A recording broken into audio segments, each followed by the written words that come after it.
গত কয়েকদিন যাবৎ খুব খারাপ সিচুয়েশন যাচ্ছিল, তাই ভিডিও পোস্ট করা একদমই হয়নি। ঠিক পুজোর আগেই এরকম বাজে সিচুয়েশন তৈরি হয়ে যাবে আমরা হয়তো কেউই ভাবতে পারি। তাই সামলে নিতে সবটা একটু টাইম তো লেগেইছে।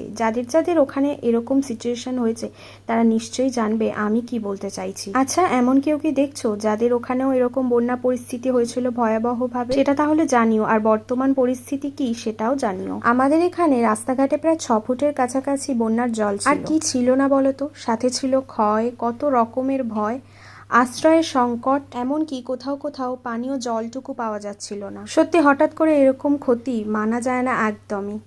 যে ধান ক্ষেতগুলো ছিল এরকম সবুজ, সেটা হয়ে গেছে ঠিক এই রকম অবস্থা। কত চাষি ভাইদের স্বপ্ন এই জলেতেই ধুয়ে চলে গেছে। আর সত্যিই কিছু করার নেই, যা হওয়ার হয়ে গেছে। আসলে প্রকৃতি যদি চড়াও হয় তাহলে সত্যিই আর কারোর কিছু করার থাকে না। গত কয়েকদিন যাবৎ খুব খারাপ সিচুয়েশন যাচ্ছে।